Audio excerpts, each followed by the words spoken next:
প্রিয় ভাইরা আমার, হাতটা জোর করে বলে যদি পা ধরতে হয় ধরবো, আসেন। জীবনে বিশেষ করে 2টা পাপ আমরা কেউ করব না, ইনশাল্লাহ বলেন। আপনাদেরকে খুব কষ্ট হচ্ছে? 2টা পাপ জীবনে করবেন না, সবাইকে অঙ্গীকার করতে হবে আজকে। কয়টা? শুনেন, আপনি 1 ওয়াক্ত নামাজ পড়েন নাই, আল্লাহ চাইলে মাফ করে দিবে। ভুলে জেনা করে ফেলেছেন, আল্লাহ চাইলে মাফ করে দিবে। ভুলে একজনকে গালি দিয়ে ফেলেছেন, আল্লাহ চাইলে মাফ করে দিবে। ভুলে ফজরের নামাজে জাগতে পারেন নাই বা ইচ্ছে করে জাগেন না একদিন, আল্লাহ চাইলে মাফ করে দিবে। রোজা একটা করেন না, আল্লাহ চাইলে মাফ করে দিবে। 2টা গুনাহ এমন আছে যেটা আল্লাহ কখনো মাফ করবে না। কয়টা? 1 নাম্বার হচ্ছে বান্দার হক নষ্ট করা, 2 নাম্বার হচ্ছে শিরিক করা। প্রিয় ভাইরা আমার, কলিজার টুকরারা আমার, খবরদার, ভাইয়ের সম্পদ হয়ে ভাইয়ের সম্পদ নষ্ট করেন না, ভাই হয়ে ভাইয়ের সম্পদ নষ্ট করেন না, ভাই হয়ে বোনের সম্পদ মেরে দিয়েন না, আরেকজনের হক নষ্ট করে আরেকজনের জমি দখল করেন না। আল্লাহর কসম করে বলে কিয়ামতের ময়দানে আপনি মাপ পাবেন না। বিশ্বনবী বসে আছেন এইভাবে, আল্লাহর নবীর কাছে একজন সাহাবীর লাশ আনা হলো। নবীজিকে বলা হলো, নবীজি তার জানাজার নামাজটা পড়ায় দেন। আল্লাহর নবী বললেন, না, তার জানাজার নামাজ আমি পড়াবো না। সাহাবীরা বললেন, নবীজি কেন তার জানাজার নামাজ আপনি পড়াবেন না? রাহমাতুল লিল আলামিন বিশ্বনবী সাল্লাল্লাহু আলাইহি ওয়াসাল্লাম বললেন, ওই ব্যক্তি ছিল ঋণগ্রস্ত, ঋণ পরিশোধ করে নাই, এই কারণে আমি নবী তার জানাজার নামাজ পড়াবো না। বলুন আল্লাহু আকবার। পা ধরা লাগলে ধরবো। আজকে একটা কথা বলে যাই, আপনারা অনেক মানুষ এখানে বসে আছেন যারা পৈতৃক ভিটার বোনের সম্পত্তিটা এখনো বুঝায় দেন নাই। অস্বীকার করতে পারবেন? বাপের বাড়ির সম্পদ যেটা বোনদের হক ছিল দেন নাই। আল্লাহর কসম করে বলি 36 বার উমরা করেও জান্নাতে যেতে পারবেন না। চ্যালেঞ্জ করলাম আপনাকে। আল্লাহ তাআলা বান্দার হক নষ্ট করলে এটা গুনাহ মাফ করবে না। ঘুষ দিয়ে চাকরি নিছেন, আছে না ঊর্ধ্বতন কর্মকর্তা 50 জনের থেকে 3 লাখ করে টাকা নিছে, ঘুষ দিয়ে চাকরি দিবে তাই 13 লাখ করে টাকা নিছে, চাকরি একটারও দেয়নি, মারা গেছে।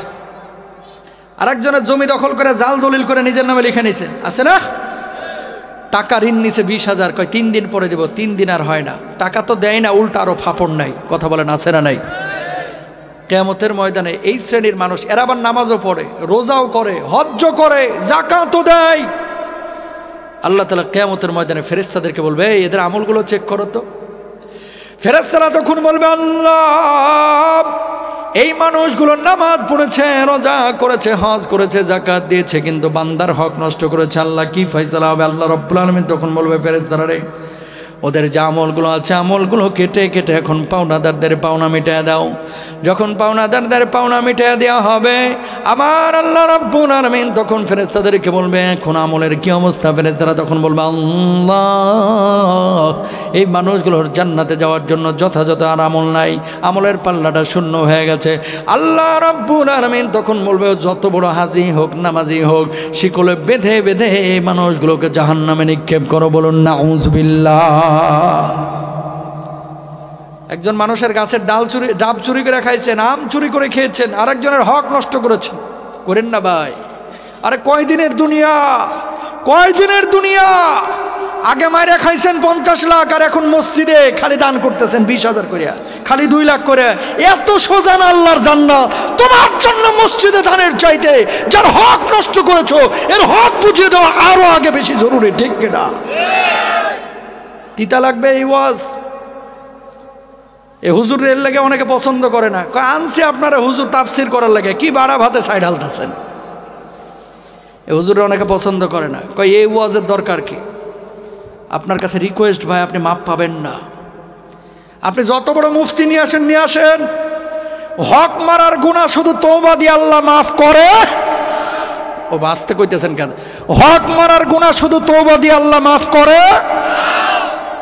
মাফ তখনই পাবেন যার হক মারছেন এর হকটা বুঝিয়ে দিবেন, অথবা ও যখন আপনারা মাফ করে দিবে। কেন আপনি বুঝেন না? নামাজ যে ফরজ, এটা আছে কোথায়? কোরআনে সবাই বলেন, নামাজ ফরজ আছে কোথায়? হজ ফরজ আছে কোথায়? রোজা ফরজ আছে কোথায়? নামাজ, রোজা, হজ, যাকাত যে কোরআনে আল্লাহ ফরজ করেছে, বান্দার হক নষ্ট না করা, ওই আল্লাহ ওই কোরআনেই ফরজ করেছে। সুবহানাল্লাহ। কিন্তু আমরা বুঝি না। আগে আকাম কুকাম হারাম টারাম সব খাইছে, এখন আইসা মনে করেন মসজিদের ছাদটা ঢালাই দিয়ে দিছে, আছে না? অস্বীকার করতে পারবেন বাংলাদেশে যত মসজিদ আছে না হলে 15 থেকে 20% মসজিদের কমিটির মধ্যে ভূত আছে, ভূত হয় সুদ খায় না হলে ঘুষ খায়, আছে না নাই? হুজুর এখন খায় না, আগে খাইছি। তো আগে যে খাইছেন ওটার খেসারত কিভাবে দিবেন? হক মারার গুনাহ তো আল্লাহ মাফ করবে না। তাহলে কি করতে হবে? যাদের হক নষ্ট করেছেন এদেরকে খুঁজে বাইর করে হকগুলো আগে বোঝাইতে হবে। বোনেরা বাপের বাড়ির সম্পদ চাইতে হলে কয়, কিরে জরিনার মা, বাপের বাড়ির সম্পদ নিতে হয় না, এই যে আসছিস যাচ্ছিস খাচ্ছিস বসছিস এটাই তো ভালা, বাপের বাড়ির সম্পদ নিস না, আছে না? এদিকে বোনদের সম্পদ দেয় না, ওইদিকে প্রতি বছর উমরা করছে। তোমার উমরা মক্কা শরীফে দাফন হবে, বাংলাদেশে আর আনতে হবে না। জান্নাত এত সোজা না। হক বুঝা দিবেন তো ইনশাল্লাহ? মনে রাখবেন, হারাম যেদিন থেকে খাবেন আরাম তুলে নেবে কে? এলাকায় ইমাম সাহেবের বেতন দেন 10,000, একটা রিক্সাওয়ালা, অটোওয়ালা, সিএনজিওয়ালা টাকা কামায় 15,000 20,000। কই ঘুমেতে কোনো ঝামেলা নাই ওদের, ট্যাবলেট খায় ঘুমানো লাগে না। আর গরুর গোশত ও মাশাল্লাহ 1 কেজি দিলে ওটাও হজম করে ফেলতে পারে। কুমিল্লার রসমালাই ও 1 বাটি খাইতে পারে, কোনো সমস্যা নাই। হারাম খাওয়া শুরু করবেন, ডাক্তার কইবে 1/2 কাপের বেশি ভাত খাইতে পারবেন না। কথা কন না, রসমালাই খাবেন আপনি সম্ভবই না, কারণ নানাবিধ শরীরে অসুস্থতা দিয়ে দিবেন কে? জোরে বলেন কে? মানুষের অশান্তি হয় কেন জানেন? 5টা কারণে। কয়টা বলেন? কয়টা? জোরে বলেন কয়টা? এবং মুহাদ্দিসিনরা বলছেন এই 5 কারণে দেশের মধ্যে সমাজের মধ্যে দুর্ভিক্ষ আসে। আল্লাহু আকবার কর। সংক্ষেপে বলে দিই। 1 নম্বর, আল্লাহর নবী বিশ্বনবী সাল্লাল্লাহু আলাইহি ওয়াসাল্লাম বলছেন, লাম তাদহারিল ফাহিশাতু ফি কওমি কদ্দুন হাত্তা ইয়ালিনু বিহা ইল্লা ফাশা ফাহিমুত তাউন। কোন সমাজের মধ্যে যখন অশ্লীলতা বেড়ে যাবে, জেনা ব্যভিচার বেড়ে যাবে, ওই সমাজের মধ্যে নিত্য নতুন রোগ ঢোকায় দেবে। এমন রোগ আল্লাহ রাব্বুল আলামিন দিবেন যে রোগগুলো সম্পর্কে কোনো মানুষ কখনোই জানতো না। করোনা, কথা কন না কেন? এমন রোগ আল্লাহ রাব্বুল আলামিন দুনিয়ার বুকে দিয়ে দিবেন, আপনি মাজার ব্যথায় ঘুমাইতে পারতেছেন না, ডাক্তার রোগ ধরতে পারে না। বুকের ব্যথায় ঘুমাইতে পারেন না, ডাক্তার রোগ ধরতে পারবে না।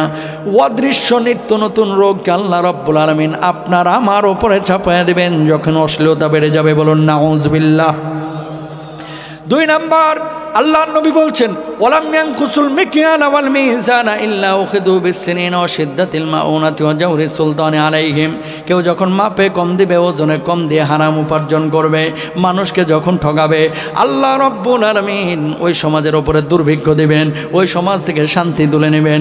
আর আল্লাহ রাব্বুল আলামিন ওই হারামখোরদের আরামকেও তুলে নেবেন। বলুন নাউযুবিল্লাহ। কয় নাম্বার গেল? 3 নাম্বার। ও কুমিল্লায় তো কেউ ওজনে কম কম দেয় না, আছে না ভাই? সব জায়গায় আছে ভালো মন্দ, ঠিক আছে। কিছু বিক্রেতা ক্রেতা আছে, যখন কিনে তখন পয় পয় করে হিসাব করে নেয়, আর যখন বেচে তখন কি করে? খালি 100 গ্রাম 150 গ্রাম মাইরা দেয়, আছে না নাই? 2 নাম্বার। 3 নাম্বার, ওয়ালাম ইয়ামনাউ যাকাতা আমওয়ালিহিম ইল্লা মুনিআল কাতরা মিনাস সামা। এদিকে তাকান, যখন যাকাত দেওয়া অস্বীকার করবেন, আকাশের বৃষ্টি বন্ধ করে দিবে কে? খেয়াল করছেন কিনা দেখেন, এই যে আপনার বর্ষাকালে বাংলাদেশে এখন কিন্তু পর্যাপ্ত বৃষ্টি নাই। শীতকালে বৃষ্টি হচ্ছে, গরমকালে গরম বেশি, শীতকালে শীত বেশি, মানে আবহাওয়ার কোনো সিস্টেমই নাই এখন। সৌদি আরবে বৃষ্টি হইতো না, এখন প্রচণ্ড বৃষ্টি হচ্ছে, শুনছেন না? আজকের নিউজ, আজকে ওমানে আইস পড়তেছে, আইস। নবীজির একটা হাদিস শুনেন, কিয়ামত তো আসলে বেশি দূরে না। লা তাকুমুস সাআ হাত্তা তাউদা আরদুল আরবি মুরুজা ওয়া আনহারা। ততক্ষণ পর্যন্ত কিয়ামত হবে না যতক্ষণ পর্যন্ত গোটা আরব উপদ্বীপ সবুজ শ্যামল না হবে। এই আরব উপদ্বীপে, সৌদি আরবে, কাতারে, বাহরাইনে, দুবাইয়ে, ওমানে নহর তৈরি না হবে ততক্ষণ পর্যন্ত কিয়ামত হবে না। বর্তমান সময়ে সৌদি আরবে আপনারা নিউজগুলো দেখেছেন, সৌদি আরব কিন্তু সবুজ শ্যামল হয়ে যাচ্ছে, ঠিক কিনা? ওমানে বৃষ্টি হচ্ছে, 6 দিন 7 দিন ওইদিকে বৃষ্টি হয়, বাংলাদেশে বৃষ্টি নাই। সরিষার ফুলে গোটা সৌদি আরব ছেয়ে গেছে, আলহামদুলিল্লাহ বলেন। আমি বলছি না যে কিয়ামত 2030 সাল বা 34 সালে হয়ে যাবে, কিন্তু কিয়ামতের আলামতগুলো একটা একটা করে প্রকাশ করে দিচ্ছেন আমার আল্লাহ সুবহানাহু ওয়া তাআলা। তো দেখেন, জাকাত দেওয়া যখন বন্ধ করবেন, আকাশের বৃষ্টি বন্ধ করে দিবেন কে? আল্লাহ। আকাশের বৃষ্টি যখন বন্ধ হয়ে যাবে তখন কিন্তু ফসলাদি আপনি কিন্তু সেচ কাজ করে পর্যাপ্ত উৎপাদন করতে পারবেন না। তখন সয়াবিনের দাম এমনি বেড়ে যাবে, চিনির দাম এমনি বেড়ে যাবে, চালের দাম এমনি বেড়ে যাবে। সুতরাং আকাশের বৃষ্টি যদি বাড়াইতে চান 2 কাজ করতে হবে। কয় কাজ? আরো জোরে, কয় কাজ? 1 নাম্বার বেশি বেশি জাকাত দিতে হবে, 2 নাম্বার বেশি বেশি ইস্তেগফার করতে হবে। সুবহানাল্লাহ কোন? আমার কথা না, কোরআনের কথা। আলহামদুলিল্লাহ কোন? তো যেখান থেকে কথা আসছিল যে দুর্ভিক্ষ, 3 নাম্বার গেল। 4 নাম্বার আল্লাহ রাসূল সাল্লাল্লাহু আলাইহি ওয়াসাল্লাম বলছেন ওয়া মা লাম তাহকুম আইম্মাতুহুম বিকিতাবিল্লাহ। 5 নাম্বার আল্লাহ রাসূল বলছেন ওয়ালাম ইয়ানকুদু আহাদাল্লাহি ওয়া আহাদা রাসূলি। আল্লাহর কিতাব অনুযায়ী যদি কেউ বিচার টিচার না করে, বিচার কার্য পরিচালনা না করে, আল্লাহ রাব্বুল আলামিন ওই জাতির উপরে গজব দিবে, দুর্ভিক্ষ দিবে, অশান্তি তৈরি করে দিবে। নাউযুবিল্লাহ বলেন। এরপরে বললাম আল্লাহর সাথে ওয়াদা ভঙ্গ যারা করবে। ওয়াদা ভঙ্গর মানেটা কি? আলোচনা কোথায় আছে একটু মাথায় রাখেন কিন্তু। অজামিনযোগ্য অপরাধ বলেছিলাম 2টা। কয়টা? 1 নাম্বার বান্দার হক নষ্ট করা। সেখান থেকে এই পয়েন্টগুলো বলে দিচ্ছি। আল্লাহ রাসূল সাল্লাল্লাহু আলাইহি ওয়াসাল্লাম বলছেন ওয়ালাম ইয়ানকুদু আহদাল্লাহি ওয়া আহদা রাসূলি। আল্লাহ রাসূলের সাথে যারা ওয়াদা ভঙ্গ করবে, আল্লাহ রাব্বুল আলামিন তাদের উপর অশান্তি, দুর্ভিক্ষ, গজব দিবেন। নাউযুবিল্লাহ কোন? মানুষ ওয়াদা ভঙ্গ করে কেমনে? মানুষ, আমরা তো জানি, আপনাকে একটা উদাহরণ দিলেই বুঝতে পারবেন। সাহাবীরা পর্যন্ত অনেক সময় রাসূল আকরাম সাল্লাল্লাহু আলাইহি ওয়াসাল্লামের বিপক্ষে গিয়ে মুনাফিক হয়ে জাহান্নামে গেছে। নাউযুবিল্লাহ বলেন। এমনই একজন সাহাবী হচ্ছে সালাবা বিন হাতিব। এভাবে নবীজি বসে আছেন, নবীজি বসে আছেন, সাহাবী এসে বলতেছেন ওগো নবীজি একটু আল্লাহর কাছে দোয়া করে দেন না। কয় কি দোয়া করব? কয় আল্লাহ যেন আমার ধনী বানায় দেয়। কি বানায় দেয়? ধনী। কয় কেন, আমার জীবন কি তোমার পছন্দ হয় না? কয় আল্লাহ নবী পছন্দ হয়, তারপরও আমি শিল্পপতি হতে চাই, টাকাওয়ালা হতে চাই, পয়সাওয়ালা হতে চাই। আর যদি আল্লাহ আমারে পয়সা দেয়, আমি দুনিয়ায় শুধু আল্লাহর জন্য কাজ করব, দিনের জন্য কাজ করব। এলাকায় কিছু গরিব মানুষ আছে যারা আল্লাহর কাছে এই ওয়াদা করে, আল্লাহ 2 কোটি টাকার মালিক বানায় দাও, দেখো না কয়টা মসজিদ বানাই। কথা বলেন না কেন? 13 বছর 14 বছর বাচ্চা হয় না। আল্লাহরে বলো আল্লাহ কোনো মতে একটা ছেলে দাও, আল্লাহ কোরআনের হাফেজ বানাম। ও কথা কয় না দেখি। পরপর 3টা মেয়ে হয়েছে, কয় আল্লাহ একটা ছেলে দাও, আল্লাহ একটা, দেখো না আমি কি করি। আল্লাহ বড় আলেম বানাবো। বিশ্বাস করেন পরে মক্তবের বারান্দাতেও পাঠায় না। কথা কন না কেন? আমার পরিচিত, আমার রাজশাহীতে এক লোক, আমি আপনার ভারতে মাহফিল করি প্রতি বছর মার্চে। আমি ভারত যাচ্ছি 2006 সালে। তো ওই মহিলা আমার আইসে হাতটা ধরতে বাকি খালি, কয় হুজুর বিয়ে হওয়া হইলো 12.5 বছর, এখনো বাচ্চা আল্লাহ দিল না। আপনি তো মুসাফির মানুষ, ভারতে যাবেন, একটু দোয়া করেন যাইতে যাইতে আল্লাহ যেন আমার একটা বাচ্চা দেয়, ছেলে হোক মেয়ে হোক। হুজুর আল্লাহকে হাজির নাজির যাই না বলতেছি, শপথ করে বলতেছি, একটা বাচ্চা যদি আল্লাহ আমারে দেয়, আমি এটারে আলেমা বানাবো, আলেম বানাবো, হাফেজ বানাবো, মাদ্রাসায় পড়াবো, চেষ্টাটা করব। ঠিক 2 বছর পরে মেয়েটার পেটের বাচ্চা আসলো, আলহামদুলিল্লাহ। বিশ্বাস করেন আকিকাটা পর্যন্ত 2-3 বছর ঠিক মতো দেয় নাই। মাদ্রাসায় পড়ানো তো দূরের কথা, এখন হ্যারে বানাইছে মমতাজের মতো। নাউজুবিল্লাহ কন। গাদ্দারি করলো কার সাথে? আরো জোরে কন। আল্লাহর সাথে। সালাবা বিন হাতিব নবীজির কাছে এসে বলছে আল্লাহ নবী একটু দোয়া করে দেন না। কারণ হ্যাঁ জানে আল্লাহ নবী দোয়া করলে বন্দুকের গুলি মিস হবে, কিন্তু নবীজির দোয়া মিস হবে। নবীজি বলছে আচ্ছা তোমার জন্য দোয়া করতে হবে, ঠিক আছে। প্রথম দিন বললো যে সামনে থেকে চলে যাও, চলে গেল। দ্বিতীয় দিন কয় সরো আমার সামনে থেকে, চলে গেল। তৃতীয় দিন এবার আইসে নবীজি আল্লাহরে বলছে আল্লাহ ওরা ধনী বানায় দাও, সাথে সাথে দোয়া কবুল। সুবহানাল্লাহ। দোয়া যখন কবুল হয়ে গেছে, এবার উঠে বাচ্চা একটা দেয় না, বাচ্চা দেয় 2টা, ছাগলে বাচ্চা একটা দেয় না, বাচ্চা দেয় 2টা। 1 বছরের মধ্যে এত সম্পদ আল্লাহ রাব্বুল আলামিন বাড়ায় দিলেন। মদিনার বুকে সম্পদ রাখার জায়গা নাই, সম্পদ রাখার জায়গা নাই। যখন সম্পদ ছিল না 5 ওয়াক্ত নামাজ মসজিদে নববীতে এসে পড়তো, জুমার নামাজে বিশ্বনবীর সামনে এসে বসে থাকতো। এখন সম্পদ বেড়ে গেছে, এত সম্পদ বাড়ল, মদিনার বুকে আর জায়গা নাই তার সম্পদ রাখার জন্য। ইন্ডাস্ট্রিয়াল এরিয়ায় যাইতে হবে, দূরে চলে গেলেন। যাওয়ার পরে এখন এই উটের খামার করলেন, ছাগলের খামার করলেন। অনেক দিন হয়ে গেল, নবীজি ওই সাহাবীকে আর দেখতে পায় না। নবীজি বললেন, ও সাহাবীরা, সালাবা কই, সালাবা বিন হাতিবকে কেন আমি দেখি না? সাহাবীরা জবাব দিলেন, ইয়া রাসূলুল্লাহ,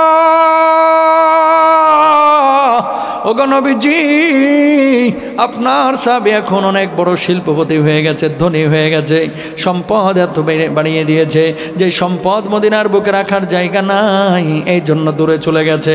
আগে 5 ওয়াক্ত নামাজ মসজিদে নববীতে এসে পড়তো, এখন 5 ওয়াক্ত নামাজ তো পড়ার তার সময় নাই, 5 ওয়াক্ত নামাজে আসে না, আবার জুমার নামাজেও আসে না। আল্লাহর নবী বললেন, আফসোস আমার জন্য। এর কয়েকদিন পরে আল্লাহ রাব্বুল আলামিন যাকাতের বিধান ফরজ করেছে। যখন যাকাতের বিধান ফরজ হয়েছে, অমনি সাহাবীদেরকে নবীজি বললেন, সাহাবা তো অনেক বড় শিল্পপতি, তার কাছে যাও, যাওয়ার পরে যাকাতের অর্থ চাও, 2.5% হারে যাকাত দেবে। সাহাবার কাছে সাহাবীরা গেলেন, যাওয়ার পরে বললেন, সাহাবা, আল্লাহ রাব্বুল আলামিন যাকাত ফরজ করেছেন, তুমি তোমার অর্থ থেকে যাকাত প্রদান করো। সাহাবা জবাব দিলেন, মুসলমানদের মধ্যে কি আজকাল চাঁদাবাজি শুরু হয়েছে? ওমর নাউজুবিল্লাহ বাড়িতে গিয়ে বললেন, আগে নবীজির কাছে দোয়া করতে বললো যে আমি দিনের জন্য অনেক কাজ করব, এখন যাকাতের বিধান ফরজ হওয়ার পরে সাহাবীরা গেছে, কয় মুসলমানরা এগুলো কি শুরু করলো, এগুলো তো অমুসলিমরা দিবে, আমি মুসলমান, আমার টাকা আমি আরেকজনের দিমু কা? আরো জোরে কর নাউজুবিল্লাহ। সাহাবীরা মনটা খারাপ করে বিশ্বনবীর কাছে আসলেন। আসার পরে বললেন, ইয়া রাসূলুল্লাহ, ও তো যাকাত দিতে অস্বীকার করেছে। নবীজির মনটা খারাপ হয়ে গেল, আমার জীবন দশায় খবরদার আর কখনো ওর কাছে যাকাতের টাকা চাইতে যাবা না। নাউজুবিল্লাহ কন। নবী যদি কারো উপর অখুশি হয়, আমার আল্লাহ বুঝি খুশি হবেন নাকি? জিবরিল আমিনকে আল্লাহ তাআলা বলতেছে, সঙ্গে সঙ্গে আমার হাবিবের কাছে হাজির হয়ে যায়। 1টা না 2টা না 4টা আয়াত আল্লাহ রাব্বুল আলামিন এই মুনাফিককে কেন্দ্র করে নাজিল করে দিয়েছেন। নাউজুবিল্লাহ কন। জিবরিল আমিন আল্লাহর নবী বিশ্বনবী সাল্লাল্লাহু আলাইহি ওয়াসাল্লামের কাছে আসলেন। আসার পরে বললেন, ওয়া মিনহুম মান আহাদাল্লাহু লা ইন আতানা মিন ফাদলিহি লানাসাদ্দাকান্না ওয়া লানাকুনান্না মিনাস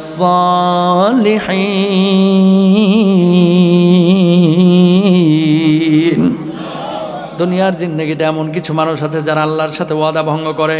আল্লাহকে বলে, আল্লাহ সন্তান দাও, মাদ্রাসায় পড়াবো। আল্লাহ সন্তান দিল, এরপরে পড়া ইংলিশ মিডিয়ামে। আল্লাহকে বলে, আল্লাহ আমেরিকায় যদি গ্রিন কার্ড পায়, এলাকায় একটা মসজিদ বানায় দেব। খাল্লি বাল্লি আল্লাহরে তখন বুড়ি আঙ্গুলি দেখায়, কিসের মসজিদ বানানো, বরং চোখানা আমোদ ফুর্তি করে। আল্লাহকে বলে, আল্লাহ আমার ছেলেটা যেন অমুক কলেজে চান্স পায়, আল্লাহ ছেলে যদি ক্যান্টনমেন্টে চান্স পায়, আল্লাহ ছেলে যদি বুয়েটে চান্স পায়, আল্লাহ ছেলে যদি মেডিকেলে চান্স পায়, আল্লাহ ছেলে যদি আমেরিকার ভিসা পায়, আল্লাহ তোমার ঘরে আমি 2 লক্ষ টাকা দান করব। ছেলের জন্য ভালো বিশ্ববিদ্যালয়ের ব্যবস্থা হলো। অমনি আল্লাহর সঙ্গে গাদ্দারি বেঈমানি করে, আল্লাহ তোমার মাল তুমি ব্যবস্থা করছো, আল্লাহ 2 লাখ টাকা দিয়ে তুমি করবা নাকি? নাউজুবিল্লাহ কন। আছে না এরকম মানুষ? বহুত আছে।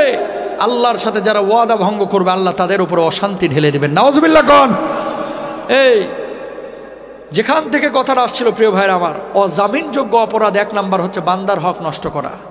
বান্দার হক নষ্ট করেন না। আপনি যত বড় হুমরা সুমরাই হন না কেন, মরতে কিন্তু আপনার হবেই ভাই।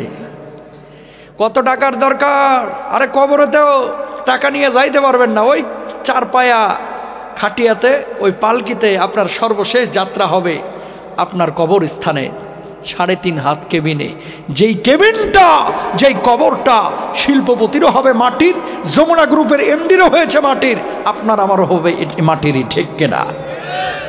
বসুন্ধরা গ্রুপের মালিক দেখা কবরটা টাইলস বসানো হবে না। কিসের হবে? হ্যাঁ, উপরে হয়তো বা টাইলস বসাইতে পারে, তাদের অনেক পয়সা।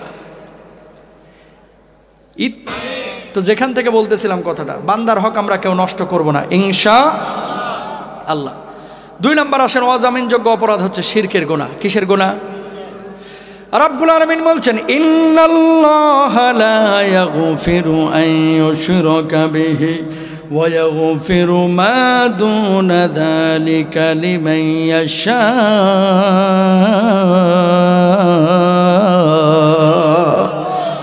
আল্লাহ রাব্বুল আলামিন শিরকের গুনাহ ক্ষমা করবে না। কিয়ামতের ময়দানে এক শ্রেণীর মানুষ উঠবে আল্লাহর আদালতে। এই মানুষগুলো হাস্যোজ্জ্বল চেহারা নিয়ে উঠবে। খুব মনোযোগ দিয়ে শুনেন, এই মানুষগুলো নামাজ পড়েছে, রোজা করেছে, হজ করেছে, যাকাত দিয়েছে, আবার শিরকও করেছে। এই মানুষগুলো চিন্তা করবে নামাজ রোজা তো করেছে, আজকে জান্নাতে আমি যাব। আল্লাহ রাব্বুল আলামিন ফেরেশতাদেরকে বলবে না, ও ফেরেশতা এদের আমলগুলো চেক করো। ফেরেশতারা তখন বলবে আল্লাহ এই মানুষগুলো নামাজ পড়েছে, রোজা করেছে, হজ করেছে, আবার শিরকও করেছে, আল্লাহ আমরা কি করব? আল্লাহ রাব্বুল আলামিন তখন বলবে এদেরকে জাহান্নামে নিক্ষেপ করো। মানুষগুলো তখন বলবে আল্লাহ কি এমন অপরাধ করেছিলাম যার জন্য আপনি জাহান্নামের ফয়সালা করলেন? আল্লাহ বলবে লা ইন আশরাকতা লা ইয়াহবাতান্না আমালুকা ওয়া লা তাকুনান্না মিনাল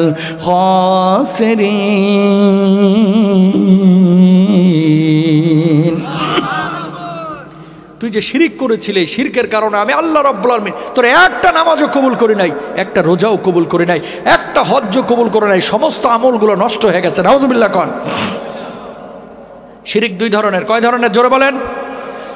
অজামিনযোগ্য অপরাধের কথা বলছি ভাই, যেটা আল্লাহ ক্ষমা করবে না এই অপরাধ। এক নাম্বার বান্দার হক নষ্ট, দুই নাম্বার হচ্ছে এই শিরিক করা। শিরিক দুই ধরনের, শিরকে জালি, শিরকে খাফি। একটা হচ্ছে বড় শিরিক আর একটা হচ্ছে ছোট শিরিক। বড় শিরিক কোনটা? হিন্দুরা মূর্তি পূজা করে, এটা তাদের বিষয়। খেয়াল করেন, হিন্দুরা মূর্তি পূজা করে, এটা কিসের বিষয়? তাদের বিষয়। হিন্দুরা করে মূর্তির পূজা, আর বাংলাদেশে কিছু মানুষ আছে করে বাবার পূজা। কথা কন না কেন? কুমিল্লায় আছে না নাই? নামাজ রোজার খবর নাই, কয় হুজুর নামাজ পড়ি না কি হয়েছে? ইমান ঠিকই তাজা আছে, টাটকা শয়তান। নামাজ না পড়লে ইমান তাজা থাকে না? থাকে না। আবার গানও বলতেছে, কয় কিরামান কাতিবিন রোজ হাশরের দিন আল্লাহর দরবারে যদি করে অভিযোগ, আমি বলবো দুনিয়ায় ছিলাম খাজা বাবার লোক। খালি কইয়া দেখিস। নাউজুবিল্লাহ কোন না? তোমার বাবাই জান্নাতে গেছে, তোমার গ্যারান্টি দিল কেডা? এই তাকান, আম্মা জান আয়েশা নবীজির পাশে বসে আছে। কাল্লার নবী আমি আপনার কে? কয় তুমি আমার স্ত্রী। কয় ফাতেমা আপনার কে? কয় ফাতেমা আমার মেয়ে। কয় নবীজি আমি আপনার স্ত্রী, আপনার ফাতেমা আপনার মেয়ে। ফাতেমা আয়েশা কি কিয়ামতে কোনো ফ্যাসিলিটি পাবে না নবীর স্ত্রী হিসেবে? নবীজি জবাব দিলেন, আয়েশা তুমি যদি তোমার আমল নিয়ে কবরে যাও, ফাতেমা যদি তার আমল নিয়ে কবরে যায়, এই নবী কিয়ামতে তাদের জন্য সুপারিশ করবে। ফাতেমাকে চিনবে, আয়েশাকে চিনবে।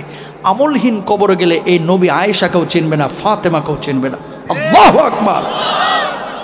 আর আমরা কি করি? এক জায়গায় মুরিদ হওয়ার পরে এই হক্কানি পীরের কাছে অবশ্যই যাবেন, অবশ্যই যাবেন, যার কাছে গেলে কোরআন হাদিস শেখা যায়। নামাজের খবর নাই, রোজার খবর নাই, হজ্জের খবর নাই, খালি গাঁজা খাওয়ার হুক্কুর হুক্কুর করো আর বলো যে জান্নাতে অটো গিয়ারে আমার বাবাই টানে নিবে। তোর বাবাই জান্নাতে গেছে, তোর গ্যারান্টি দিল কেনা? বিশ্বাস করা যাবে? কথাগুলো একটু বললাম আক্রমণাত্মকভাবে, মাইন্ড করেন না। কয়েকদিন আগে কুষ্টিয়ার এক ভদ্রলোককে দেখলাম ইউটিউবে, গাঁজা বলে কোনো শব্দ নাই, সব সিদ্ধি পাতা। তার মানে বোঝাইতে যাচ্ছে গাঁজা খাওয়া হালাল। নাউজুবিল্লাহ কোন? এগুলো করা যাবে? দেখেন কোরআনের দলিল নেন। আমি কিন্তু প্রত্যেকটা কথায় কিন্তু দলিল দেওয়ার চেষ্টা করতেছি। কোরআন আল্লাহ তাআলা কি বলতেছে? রাব্বুল আলামিন বলছেন ইয়াউমা লা ইয়ানফাউ মালুন ওয়ালা বানুন। কেউ কারো কোনো উপকার আসবে না কিয়ামতের দিন। ইয়াউমা ইয়াফিরুল মারউ মিন আখিহি ওয়া উম্মিহি ওয়া আবিহি ওয়া সাহিবাতিহি ওয়া বানিহি লিকুল্লি ইমরিইম মিনহুম ইয়াউমা ইযিন শাআনুন ইউগনি।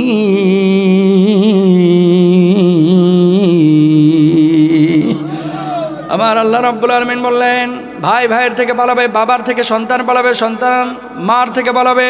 কেউ কোনো উপকার আসবে না সেদিন, কেউ কারো কোনো উপকার আসবে না সেদিন। আপনার উপকারে আসবে শুধু আপনার আমল, শুধু আপনার আমল। বলুন আল্লাহু আকবার। সুতরাং আমল নিয়ে কবরে যাইতে হবে। আরেকজনের উপরে নির্ভরশীল হওয়া যাবে? জোরে বলেন, নির্ভরশীল হওয়া যাবে?